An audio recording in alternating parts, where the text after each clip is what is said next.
नमस्कार दोस्तों, स्वागत आप सभी का एक बार फिर से राजू सर के नाम से इस यूट्यूब चैनल के अंदर एमसीक्यू वीडियो की स्टडी के अंदर एक और नया एमसीक्यू हम लेके आए हैं। AIIMS नॉर्सेट ESIC GMCH PGI Chandigarh के एग्जाम के पॉइंट ऑफ व्यू में कुछ इंपॉर्टेंट, कुछ ट्रिकी, कुछ कंसेप्चुअल एमसीक्यू जिनको सोल्व करने वाले हैं विद्यार्थी। आप लोगों से गुजारिश, फटाफट से वीडियो को लाइक कर दीजिए, वीडियो को शेयर कर दीजिए और अभी तक आपने चैनल को सब्सक्राइब नहीं किया तो सब्सक्राइब कर दीजिए। लाइक, शेयर और सब्सक्राइब करना बिल्कुल ना भूलें। एक बेहतरीन एमसीक्यू सेशन जहां पे हम बात करने वाले हैं कुछ इंपॉर्टेंट, कुछ ट्रिकी, कुछ कंसेप्चुअल एमसीक्यू की और सॉल्व करने वाले हैं डिफरेंट टाइप के conceptual MCQ.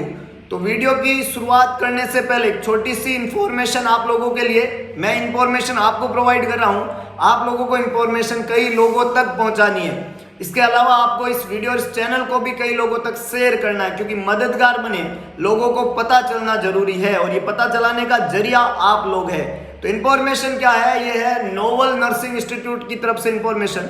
Doctor MD sir के द्वारा संचालित नोवल नर्सिंग इंस्टीट्यूट का नया ऑफलाइन बैच 25 अप्रैल को शुरू होने जा रहा है। नोवल नर्सिंग इंस्टीट्यूट का नया ऑफलाइन बैच 25 अप्रैल को शुरू होने जा रहा है। ये जो नया ऑफलाइन बैच है ये मॉर्निंग बैच रहेगा। 25 अप्रैल को ये शुरू होने वाले बैच का टोटल ड्यूरेशन 6 मंथ का रहेगा। ये special batch sure selection batch के नाम से ये नॉर्सेट 2021 और ईएसआईसी के लिए वर्क करेगा। ये जो श्योर सिलेक्शन बैच है इसकी टोटल फीस जो है वो 25 अप्रैल से पहले रजिस्ट्रेशन करवाने पे 15,999 रुपए, इंस्टेंट ऑफ 18,000 15,999। 25 अप्रैल से पहले रजिस्ट्रेशन करवाने पे रजिस्ट्रेशन का तरीका है 1,000 रुपीज रजिस्ट्रेशन चार्ज ऑनलाइन पे करके अपना रजिस्ट्रेशन कंफर्म करें। नंबर है 7272029029। नंबर रिपीट करता हूं 7272029029। इस नंबर पे फोन पे या गूगल पे करके अपना रजिस्ट्रेशन कंफर्म करें। तो इसी इंपॉर्टेंट इंफॉर्मेशन के साथ में मैं शुरू करता हूं एक बेहतरीन एमसीक्यू सेशन की। और आज के इस एमसीक्यू सेशन का सबसे पहला क्वेश्चन आप लोगों के लिए ये रहा। ध्यान से पढ़िए और फिर जवाब देने की कोशिश करिएगा। पूछा जा रहा है what is correct about amniocentesis. Amniocentesis के बारे में कौन सी बात सत्य है? Intrauterine diagnosis, withdrawal of amniotic fluid from pregnant woman, chemical analysis of fluid of pregnant woman, culturing amniotic cell and study of metaphagic chromosome to identify chromosomal abnormality.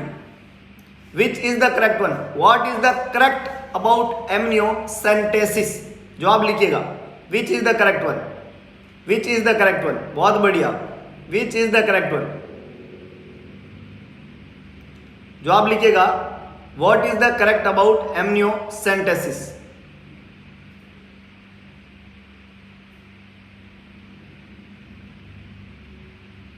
Yes, कुछ लोगों ने जवाब देने की कोशिश की है। एमनियोसेंटेसिस का मतलब होता है एमनियोटिक फ्लूइड को निकालना। निकालने के बाद में उसका कल्चर करते हैं, उसमें एमनियोटिक सेल और स्टडी करते हैं मेटाफेजिक क्रोमोसोम की और आइडेंटिफाई करते हैं क्रोमोसोमल अबनॉर्मलिटीज की। तो डी यहाँ पे बिल्कुल करेक्ट आंसर है। कुछ लोगों ने जवाब देने की कोशिश की है, डी बिल्कुल करेक्ट आंसर है। Culturing amniotic cell and study of metaphasic chromosome to identify chromosomal abnormality, ये एमनियोसेंटेसिस के बारे में सबसे करेक्ट स्टेटमेंट है ना। एमनियोटिक फ्लूइड को लेना, उसका कल्चर करना, स्टडी करना और क्रोमोसोमल एबनॉर्मलिटीज को डायग्नोस करना। अगर हम प्रोसीजर को विद पिक्चर देखें कैसा होता है, तो एमनियोसेंटेसिस प्रोसीजर के अंदर एक अल्ट्रासाउंड ट्रांसड्यूसर होता है। ये अल्ट्रासाउंड ट्रांसड्यूसर है यहाँ पे। इसके अलावा मॉनिटरिंग करते हैं नीडल्स पाथ को इस ट्रांसड्यूसर से। एमनियोटिक फ्लूइड कहाँ पे है ये देखते हैं, यूट्रस और फीटस। और इसके अलावा इस निडल की सहायता से एमनियोटिक फ्लूइड है उसको विड्रॉल करते हैं अंडर अल्ट्रासाउंड गाइडेंस, है ना। जो ये एमनियोटिक फ्लूइड यहाँ पे पड़ा हुआ है, इस फ्लूइड को अल्ट्रासाउंड गाइडेंस हम इसको क्या करते हैं, एस्पिरेट करते हैं with the help of needle, है कि नहीं है। और ये तरीका पूरा कहलाता है एमनियोसेंटेसिस प्रोसीजर। बहुत ही इंपॉर्टेंट प्रोसीजर है और इससे हम क्रोमोसोमल अबनॉर्मलिटीज को रूल आउट करेंगे और कई तरह के प्री प्रेग्नेंट स्टेज के अंदर डायग्नोस्टिक वैल्यू रहती है इस प्रोसीजर की। Second stage of second trimester के अंदर ये प्रोसीजर कैरिड आउट किया जाता है। एमनियोसेंटेसिस इस प्रोसीजर को नाम दिया जाता है। बहुत ही बढ़िया, बहुत ही शानदार। आगे लेके चलता हूं। नेक्स्ट देखिएगा, एक पिक्चर यहाँ पे दिया हुआ है आपको और पिक्चर से आप समझ सकते हो ये पिक्चर किस चीज का है। अगर आप पिक्चर की तरफ ध्यान दो तो ये पिक्चर किसका है, ये पिक्चर है, एक टेस्ट ट्यूब है और उसमें बेबी है, तो हम टेस्ट ट्यूब बेबी की बात कर रहे हैं। इसका मतलब हम इन विट्रो फर्टिलाइजेशन की बात कर रहे हैं। सवाल यही पूछ रहा है, what is correct about test tube baby या इन विट्रो फर्टिलाइजेशन। इस टेस्ट ट्यूब बेबी के बारे में कौन सी बात सत्य है? टेस्ट ट्यूब बेबी के बारे में कौन सी बात सत्य है? Fertilization inside female genital tract and grown in test tube. Female genital tract में फर्टिलाइजेशन होता है और टेस्ट ट्यूब के अंदर ग्रो करता है बच्चा। Rearing of prematurely born in incubator. Prematurely born होता है बच्चा, इंक्यूबेटर के अंदर रियर करता है। Fertilization outside and gestation inside womb of mother. Fertilization बाहर होता है और गैस्टेशन मदर के वूम में होता है। Both fertilization and development are effected outside the genital tract. Fertilization भी बाहर होता है और जो है उसका जो ग्रोथ और डेवलपमेंट भी होता है वो भी बाहर रहता है। Which is the correct one? What is correct about test tube baby या इन विट्रो फर्टिलाइजेशन? हम इसको बोलते हैं आईवीएफ। क्या बोलते हैं? IVF, in vitro fertilization. इसका मतलब है जो विट्रो है, विट्रो मतलब जो टेस्ट ट्यूब है उसमें क्या होगा? फर्टिलाइजेशन, लेकिन ग्रोथ एंड डेवलपमेंट उसमें नहीं होता। तो करेक्ट स्टेटमेंट क्या रहेगा? बहुत बढ़िया, सी, कि फर्टिलाइजेशन जो है वो तो आउटसाइड होता है और गैस्टेशन जो होता है वो इनसाइड होता है वूम के अंदर। फर्टिलाइजेशन तो जो है वो बाहर होता है और गैस्टेशन वूम के अंदर होता है। इसको इन विट्रो फर्टिलाइजेशन बोलते हैं, आईवीएफ। तो सी यहाँ पे बिल्कुल करेक्ट आंसर है। फर्टिलाइजेशन आउटसाइड और gestation inside the mother's womb. C is the correct one. बहुत ही बढ़िया, बहुत ही शानदार। आगे लेके चलता हूं। नेक्स्ट देखिएगा, नेक्स्ट देखिएगा, ध्यान से पढ़िएगा, क्वेश्चन बहुत ही इंपॉर्टेंट है। Contraceptive oral pills help in birth control by. Contraceptive जो ओरल पिल्स है, कॉन्ट्रासेप्टिव जो ओरल पिल्स है वो मदद करती है बर्थ कंट्रोल में। किस तरीके से? क्या तरीका रहेगा बर्थ कंट्रोल में मदद करने में कॉन्ट्रासेप्टिव पिल का? किलिंग ऑफ ओवा, preventing ovulation, killing of sperm, forming barrier between sperm and ओवा। 4 तरीके यहाँ ऑप्शन दिए हैं। ओवा को किल करने में, ओवुलेशन को प्रिवेंट करने में, स्पर्म को किल करने में, या स्पर्म और ओवा के बीच में बैरियर बनाने में। कौन से तरीके से मदद करती है ओरल पिल्स, ओरल कॉन्ट्रासेप्टिव पिल? फटाफट से जवाब लिखिएगा, फटाफट से जवाब लिखिएगा। ओरल कॉन्ट्रासेप्टिव पिल किस तरीके से बर्थ को कंट्रोल करती है? ओवा को किल करके, ओवुलेशन को प्रिवेंट करके, स्पर्म को किल करके, या बैरियर, स्पर्म और ओवा के बीच में बैरियर का काम करेगी। विच इज द करेक्ट वन? बहुत बढ़िया, एग्जैक्टली ये ओवुलेशन को प्रिवेंट करती है। बी बिल्कुल करेक्ट आंसर है। जो ओरल कॉन्ट्रासेप्टिव पिल होती है वो ओवुलेशन ही नहीं होने देती है, और हो गया है तो स्पर्म और ओवा को फ्यूज नहीं होने देती, लेकिन पहला इंपॉर्टेंट फंक्शन इसका यही रहता है कि ओवुलेशन को प्रिवेंट करती है। तो करेक्ट आंसर यहाँ पे क्या बनेगा? B, it prevent ovulation. वैसे ओरल कॉन्ट्रासेप्टिव पिल काम करती कैसे है उसको हम अगर थोड़ा सा डिटेल से समझे, तो ओरल कॉन्ट्रासेप्टिव पिल जो होती है, यहाँ पे इंपॉर्टेंट एस्पेक्ट देखिएगा, 2 तरीके से इसको समझाने की कोशिश की है। यहाँ पे हमने क्या किया है कि how to oral contraceptive work, कैसे काम करती है, और ये एक हमने बीच में सेगमेंट बना दिया। और इसमें देखिएगा विदाउट ओरल कॉन्ट्रासेप्टिव पिल जब रहता है यूट्रस, तो क्या होता है? ओवा रिलीज होता है, रिलीज होके ओवरी, ओवरी जो होता है ओवा को रिलीज करती है। ये ओवा जो है वो ले आया जाता है फैलोपियन ट्यूब के एम्पुलरी पार्ट में, और यहाँ पे क्या हो जाएगा? फर्टिलाइजेशन हो जाएगा। तो ये तो तब जब कॉन्ट्रासेप्टिव पिल आप नहीं ले रहे हो तब ये आ जाता है, फर्टिलाइजेशन हो जाता है। एंडोमेट्रियम, यूट्रस जो है वो एंडोमेट्रियम की लाइनिंग जो होती है यूट्रस की, सर्विक्स होता है, ये सब इस तरीके का होता है। जब ओरल कॉन्ट्रासेप्टिव पिल ले रही है लेडी, तो क्या होगा? ये क्या करती है? इसमें एस्ट्रोजन और प्रोजेस्टेरोन होता है ओरल कॉन्ट्रासेप्टिव पिल में। ये प्रिवेंट करते हैं egg from being release from the ovary. ये एग से, ओवरी से एग को रिलीज ही नहीं होने देते। याद रख लेगा आप, ओवुलेशन हुआ ही नहीं है, ये ओवुलेशन ही नहीं होने देते हैं, और ये हमारा जवाब था। इसके अलावा ये जो प्रोजेस्टिन है ये करता है थिनिंग ऑफ द एंडोमेट्रियम। ये जो एंडोमेट्रियम है ये देख सकते हो आप, ये थिन हो गई है। यहाँ एंडोमेट्रियम कितनी थिक थी, ये एंडोमेट्रियम क्या हो गई? थिन। प्रोजेस्टेरोन जो है एंडोमेट्रियम की थिनिंग कर देता है, जिसकी वजह से इम्प्लांटेशन नहीं हो पाता है अगर ओवा एग फर्टिलाइज हो गया तो, क्योंकि एंडोमेट्रियम थिन है, थिन एंडोमेट्रियम इम्प्लांटेशन नहीं हो पाता है। एंडोमेट्रियम थिक होनी चाहिए बढ़िया इम्प्लांटेशन के लिए। इसके अलावा जो प्रोजेस्टेरोन इसके अंदर होता है वो थिक करता है म्यूकस को, सर्विक्स का जो म्यूकस है उस म्यूकस को प्रोजेस्टेरोन थिक कर देता है, और जिसकी वजह से स्पर्म जो होता है वो एग तक पहुंच ही नहीं पाता है। अगर सर्वाइकल म्यूकस थिक हो गया तो स्पर्म जो है वो एग तक पहुंच ही नहीं पाएगा, है कि नहीं? तो ये 3 मैकेनिज्म है जिस पे ओरल कॉन्ट्रासेप्टिव वर्क करती है, और ये कॉन्ट्रासेप्शन जो है, फर्टिलाइजेशन जो है वो नहीं होने देती है ओवुलेशन ही नहीं होने देती है, और उसके बाद में इस तरीके से ये इम्प्लांटेशन और स्पर्म को ओवा तक पहुंचने से रोक के ये बेसिकली गैस्टेशन को इनिबिट करती है, प्रेगनेंसी को इनिबिट करती है ओरल कॉन्ट्रासेप्टिव पिल। बहुत ही इंपॉर्टेंट, आगे लेके चलता हूं। नेक्स्ट देखिएगा अगला इंपॉर्टेंट कतई जहर क्वेश्चन है। मोस्ट इंपॉर्टेंट कंपोनेंट बताइए ओरल कॉन्ट्रासेप्टिव पिल का। जो ओरस ओसीपी होती है, ओरल कॉन्ट्रासेप्टिव एजेंट होते हैं, उसका मोस्ट इंपॉर्टेंट कंपोनेंट क्या रहता है? थायरोक्सिन, ल्यूटिनाइजिंग हार्मोन, प्रोजेस्टेरोन या ग्रोथ हार्मोन। चार ऑप्शन यहाँ पे लिखे हुए। कौन सा मोस्ट इंपॉर्टेंट कंपोनेंट रहता है ओरल कॉन्ट्रासेप्टिव पिल का? थायरोक्सिन, ल्यूटिनाइजिंग हार्मोन, प्रोजेस्टेरोन या ग्रोथ हार्मोन। चार ऑप्शन लिखे हुए। बहुत बढ़िया, मैक्सिमम लोगों ने सही जवाब दिया है। The most important component of oral contraceptive pill is progesterone. अभी हमने बात की थी, प्रोजेस्टेरोन ओनली पिल्स भी आती है ना। प्रोजेस्टेरोन सबसे इंपॉर्टेंट कंपोनेंट होता है, क्योंकि प्रोजेस्टेरोन ही है जो आपकी यूट्रस की वॉल को थिन कर देता है, और थिन वॉल पे इम्प्लांटेशन पॉसिबल नहीं हो पाता है। तो प्रोजेस्टेरोन बहुत ही इंपॉर्टेंट कंपोनेंट है ओरल कॉन्ट्रासेप्टिव पिल्स के अंदर। अगर अपन बात करें इस हार्मोन की कंपोजिशन की बात करें, तो देखिएगा जो ओरल कॉन्ट्रासेप्टिव पिल होती है उसका शेड्यूल ऑफ एक्सपोजर जो है यहाँ पे मोनोफेजिक भी होती है और बाइफेजिक ओसीपीजी भी होती है। मोनोफेजिक ओसीपी जो होती है उसमें सेम अमाउंट होता है एस्ट्रोजन और प्रोजेस्टेरोन का, 21 दिन तक सेम लेते हैं, और उसके बाद में 7 दिन तक प्लेसिबो पिल होती है जिसमें फोलिक एसिड, आयरन वगैरह होता है।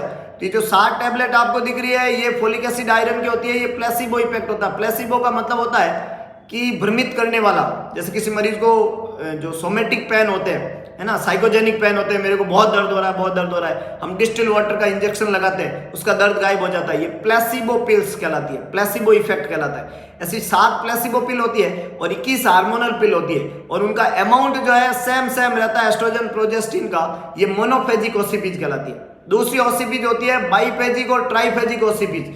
इसके अंदर वेरिएबिलिटी में अमाउंट में पाया जाता है एस्ट्रोजन और प्रोजेस्टेरोन। 21 दिन के लिए इसको देते हैं, जिसमें एस्ट्रोजन और प्रोजेस्टेरोन का अमाउंट जो है वो वेरी करता है, और इसमें भी 7 दिन का प्लेसिबो फेज आती है।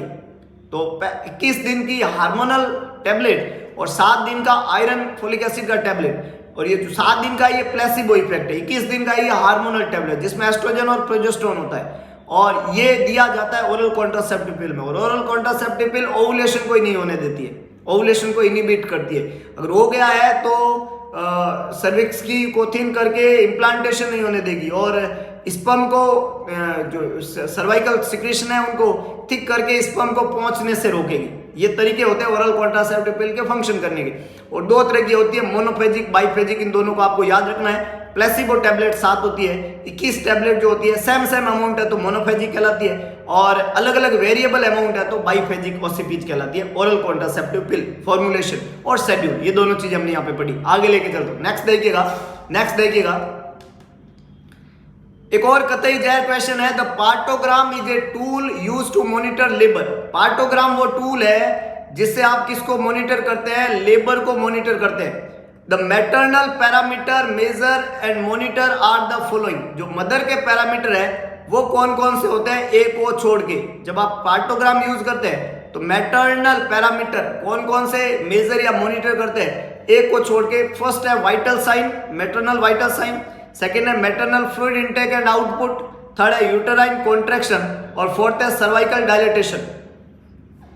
मदर के कंपोनेंट कौन कौन से वहां पे मेजर करते हैं पार्टोग्राम के अंदर? पार्टोग्राम क्या होता है? पार्टोग्राम वो चार्ट है जिससे हम लेबर का प्रोग्रेस, है ना, लेबर की प्रोग्रेस असेस करते हैं कि लेबर कितना प्रोग्रेस कर रहा है। इसमें अलर्ट लाइन और एक्शन लाइन होती है, अलर्ट लाइन और एक्शन लाइन होती है, और इसके बीच में लेबर का प्रोसेस चलते रहना चाहिए। अगर ये इससे कम है तो प्रॉब्लम है, इससे ज्यादा है तो प्रॉब्लम है कि नहीं है? तो अलर्ट लाइन और एक्शन लाइन के बीच में लेबर चलना चाहिए। पार्टोग्राम एक इंपॉर्टेंट जो चार्ट है जो लेबर के प्रोग्रेस के बारे में आपको बताएगा, और उसमें जो मैटरनल कंपोनेंट है उसमें वाइटल साइन आता है, सर्वाइकल डायलेटेशन को चेक करते रहते हैं लगातार, यूटेराइन कॉन्ट्रैक्शन को लगातार चेक करते हैं। ये तीनों ही मैटरनल कंपोनेंट में आते हैं, पर मदर के फ्लूइड इनटेक और आउटपुट की मॉनिटरिंग पार्टोग्राम में नहीं होती है। हालांकि आईओ चार्टिंग हम हॉस्पिटल में वैसे भी करते हैं, लेकिन पार्टोग्राम में आईओ चार्टिंग का रोल नहीं है। ये पार्टोग्राम में आईओ चार्टिंग इंक्लूडेड नहीं है। सवाल ने ये पूछा है कौन सी चीज पार्टोग्राम में इंक्लूडेड नहीं है मैटरनल पॉइंट ऑफ व्यू में, तो ये है फ्लूइड इनटेक एंड आउटपुट। अगर मैं पार्टोग्राम को थोड़ा सा पिक्चर के साथ मैं आपको बताऊं तो पार्टोग्राम जो है उसमें अलर्ट और एक्शन लाइन की अभी हमने बात की, और इसमें मैंने बोला मैटरनल जो इंफॉर्मेशन होती है उसमें फीटल वेल बीइंग में फीटल हार्ट रेट चेक करते हैं, लिकर का कैरेक्टर और माउल्डिंग चेक करते हैं, तो फीटल साइड में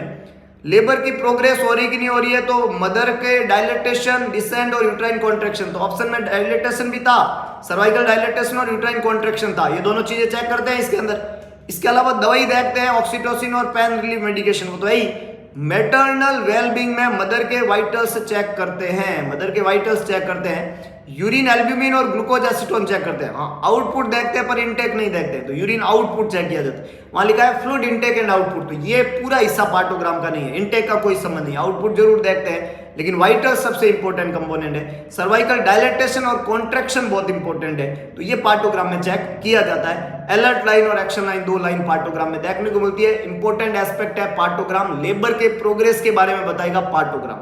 समझ गए बात को, ये सारी बातें एग्जाम में पूछी हुई है। आगे लेके चलता हूं नेक्स्ट क्वेश्चन की तरफ। अगला क्वेश्चन देखिएगा, नेक्स्ट देखिएगा,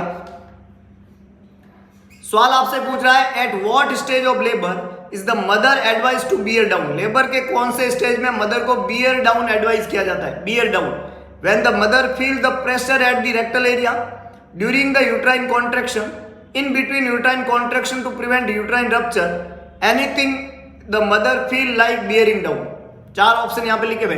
बियर डाउन कब एडवाइस करोगे आप मदर को, लेबर की कौन सी स्टेज के अंदर, बियर डाउन, जब मदर प्रेशर फील कर रही है रेक्टल एरिया में, जब यूट्राइन कॉन्ट्रैक्शन हो रहे हैं, जब मदर यूट्राइन कॉन्ट्रैक्शन हो रहे बिटवीन यूट्राइन कॉन्ट्रैक्शन यूट्रस के रप्चर को प्रिवेंट करने के लिए, या बियर डाउन फील कर रही है उस समय, एनी टाइम, कभी भी। जवाब लिखिएगा बियर डाउन। बियर डाउन का मतलब होता है मदर को ये बोला जाता है कि तुम्हें प्रेशर लगाना है ना, प्रेशर लगाना, तुम्हें नीचे की तरफ जोर लगाना, जोर लगाना, जोर लगाना, जोर लगाना, लगा लगा लगा लगा लगा, ये जो वर्ड होते हैं ये लेबर रूम में आपको सुनाई देंगे, है ना, जो भी गायनेकोलॉजिस्ट है वो मदर कहेंगे लगाओ लगाओ लगाओ, जोर लगाओ जोर लगाओ। तो ये जोर लगाने का कब बोला जाएगा, वो तब बोला, जोर लगाना मतलब बियर डाउन करना, ये तब बोला जाएगा जब मदर में कॉन्ट्रैक्शन आएंगे। बहुत बढ़िया, व्हेन ड्यूरिंग यूट्राइन कॉन्ट्रैक्शन, क्योंकि उसी समय बेबी जो है वो नीचे की तरफ पुश होगा, है ना, जब मदर प्रेशर लगाएगी बाहर की तरफ आने की संभावना, तो ड्यूरिंग यूट्राइन कॉन्ट्रैक्शन जो है बियर डाउन कहेंगे मदर को। इसलिए नहीं कराते हैं बियर डाउन की यूट्रस रप्चर को प्रिवेंट किया जाए, ये नहीं है, बेबी डिलीवर हो जाए इसलिए अपन बियर डाउन करवाते हैं। बियर डाउन का एक ही रीजन है, बच्चे को नीचे की तरफ प्रेशराइज करना ताकि वो क्या हो जाए, बाहर की तरफ एक्सपेल आउट हो सके, प्रोडक्ट ऑफ कंजप्शन। तो यहाँ पे करेक्ट आंसर क्या बनेगा, B, during uterine contraction we have to suggest the lady to bear down. बहुत ही बढ़िया, B is the correct one, बहुत ही शानदार। आगे लेके चलता हूं, नेक्स्ट देखिएगा, नेक्स्ट देखिएगा, क्वेश्चन है पूछा the normal dilation of cervix during the first stage of labour in A newly para.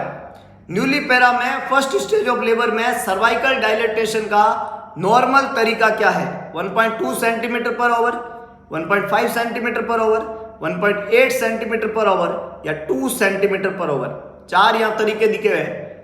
Normal dilatation जो सर्विक्स का होता है फर्स्ट स्टेज ऑफ लेबर में न्यूली पैरा के अंदर क्या तरीका रहेगा। न्यूली पैरा लेडी है, सर्वाइकल डायलेटेशन आप चेक कर रहे हैं, सर्विक्स का dilatation first stage of labour में क्या तरीका रहेगा, कैसे नॉर्मली सर्विक्स डायलेट होगा फर्स्ट स्टेज ऑफ लेबर में, 1.2, 1.5, 1.8 या 2 सेंटीमीटर पर ओवर, क्या किस स्पीड से डायलेटेशन होगा। जवाब लिखिए, जवाब लिखिए, किस स्पीड से डायलेटेशन होगा। न्यूली पैरा, बहुत बढ़िया, इट्स ए 1.2 सेंटीमीटर पर ओवर, और अगर ये मल्टी पैरा होती है तो 1.5 सेंटीमीटर पर ओवर। यहां पे करेक्ट आंसर ए है न्यूली पैरा के लिए। अगर वो लेडी क्या होगी, मल्टी पैरा, तो करेक्ट आंसर क्या रहता, 1.5 सेंटीमीटर पर ओवर। ये क्या है, न्यूली पैरा, तो क्या होगा 1.2 सेंटीमीटर पर ओवर। देखिएगा न्यूली पैरा के अंदर नॉर्मल सर्वाइकल डायलेटेशन है 1.2 सेंटीमीटर पर ओवर, और मल्टी पैरा में नॉर्मल सर्वाइकल डायलेटेशन है 1.5 सेंटीमीटर पर ओवर। यहाँ पे करेक्ट आंसर ए बनेगा, बी होता है मल्टी पैरा के अंदर। समझ में आया तो बोले यस, बहुत ही बढ़िया, बहुत ही शानदार। आगे लेके चलता हूं, नेक्स्ट देखिएगा, नेक्स्ट देखिएगा, क्वेश्चन ने पूछा है when the fetal head is at the level of ischial spine. जब फीटल हेड इशियल स्पाइन के लेवल पे होता है, it is said that the station of the head is, जब फीटल हेड इशियल स्पाइन के लेवल पे होता है तब हम इसको किस नाम से बोलेंगे, क्या बोलेंगे हम इसको, station -1, station 0, station +1, station +2। Fetal head at the level of ischial spine. 100% लोगों ने सही जवाब दिया है, क्या बात है भाई, छा गए। Station at the level of ischial spine जो है इसको स्टेशन 0 बोलते हैं। क्या बोलते हैं? Eight the level of ischial spine, eight the level of ischial spine. Essential spine के लेवल पे होता है तो इसको क्या बोलते हैं? 0 बोलते हैं, स्टेशन 0। सवाल में यही पूछा है, eight the level of ischial spine, station 0, +1 -1।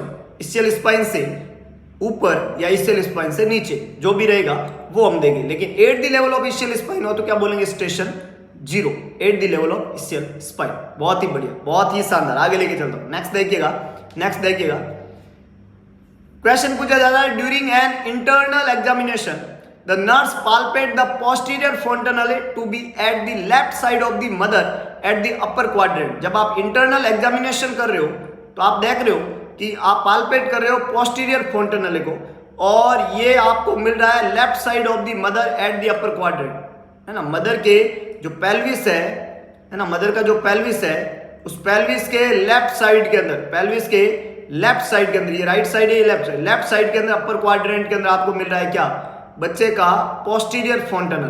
तो ये है ऑसिपुट, किधर है? लेफ्ट साइड में, पोस्टीरियर। तो कौन सी पोजीशन फीटस की यहाँ पे? तो लेफ्ट साइड में ऑसिपुट है बच्चे का, पोस्टीरियर, क्योंकि पोस्टीरियर फ्रंटनल जो होता है वो ऑसिपुट की साइड में होता है, और पोस्टीरियर फ्रंटनल आपको वहां पता चला। तो लेफ्ट साइड में ऑसिपुट है पोस्टीरियर साइड के अंदर, इसको बोलते हैं LOP, left occipito posterior. LO left occipito anterior होता है, ये गलत है। राइट ऑसिपिट राइट साइड तो है ही नहीं, इसलिए बी और डी तो वैसे ही गलत हो गई। तो ए, बी और डी तीनों खोटे जवाब है। सी यहाँ पे करेक्ट आंसर है, left occipito posterior. C is the correct one. बहुत ही बढ़िया, बहुत ही शानदार, मैक्सिमम लोगों ने सही जवाब दिया, बहुत अच्छे। नेक्स्ट देखिएगा, नोबल नर्सिंग इंस्टीट्यूट। करना क्या है? प्ले स्टोर पे जाकर टाइप करिए noble nursing institute. 5 star rating का इस लोगो के साथ में ऐप दिखेगा, ये ऐप है नोबल नर्सिंग इंस्टीट्यूट का है। ऐप को इंस्टॉल कर दीजिए और सेटिंग में जाके ऐप को रेटिंग दे दीजिए और इंपॉर्टेंट रिव्यू वहां पे लिख दीजिए। नोबल नर्सिंग इंस्टीट्यूट का ये ऐप है, बहुत ही इंपॉर्टेंट कंटेंट वहां पे आपको मिलेगा ऑनलाइन प्लेटफॉर्म पे। आज इंस्टॉल करें। नॉर्सेट के एग्जाम के पॉइंट ऑफ व्यू में important video lectures, MCQs and test series इसी ऐप के ऊपर अवेलेबल होगी। नोबल नर्सिंग इंस्टीट्यूट का ऐप है, वेलकम टेस्ट सीरीज अवेलेबल है, उसको सॉल्व करें और अपना इंपॉर्टेंट एग्जामिन करें कि आप कहां तक परसिस्ट करते हैं, आपका एग्जाम की तैयारी कैसा है। That is welcome test series of noble nursing institute. इसके अलावा नोबल नर्सिंग इंस्टीट्यूट का ऑफलाइन मॉर्निंग बैच, नया मॉर्निंग बैच शुरू हो रहा है 25 अप्रैल से। अगर आप इस नए मॉर्निंग बैच को ज्वाइन करना चाहते हैं तो 25 अप्रैल से पहले अपना रजिस्ट्रेशन कंफर्म करें। रजिस्ट्रेशन का तरीका है 7272029029, इस नंबर पे फोन पे या गूगल पे करके आज ही रजिस्ट्रेशन करवाएं, क्योंकि 25 अप्रैल से पहले रजिस्ट्रेशन करवाने पे टोटल फीस में 2001 रुपए का फायदा, 18,000 की जगह फीस लगेगा 15,999। तो अगर आप चाहते हैं अपने फीट में छुटकारा और आप करना चाहते हैं एक बेहतरीन conceptual study with MCQ practice, 30 के 30 दिन क्लास, हर मंडे को मेगा टेस्ट और mini test, conceptual study with MCQ practice, team noble के संग आज ही ज्वाइन करें और अपने बेहतरीन भविष्य निर्माण की जर्नी यहां से शुरू करें। तो इसी इंफॉर्मेशन के साथ में आज का वीडियो लेक्चर यहीं पे खत्म करते हैं। होप सो आपको वीडियो पसंद आया होगा, तो वीडियो को लाइक और शेयर करें। भगवान कृष्ण ने कहा था कि सारथी बने, स्वार्थी ना बने, तो दिखा दीजिए सारथीपन और कर दिखाइए ऐसा कि दुनिया करना चाहिए आपके जैसा। अगर आप कुछ बेहतरीन, बढ़िया और कंसेप्चुअल पढ़ रहे हैं, सुन रहे हैं, देख रहे हैं, तो आप एक बेहतरीन प्लेटफॉर्म पे हैं। कर हुकार भर एक उड़ते हुए एक उज्जवल भविष्य की तरफ अपने जो है सपनों की उड़ान और बेहतरीन जो भी आपने अपनी लाइफ के लिए सोचा है उसको कंप्लीट करने का पूरा प्रयत्न करना चाहिए। इसी बेहतरीन थॉट के साथ में आज के वीडियो लेक्चर यहीं पे खत्म करते हैं और मिलेंगे दोबारा नए एमसीक्यू सेशन के साथ में, कुछ इंपॉर्टेंट, कुछ ट्रिकी, कुछ कंसेप्चुअल एमसीक्यू। तब तक के लिए जय हिंद, जय भारत, जय महाकाल।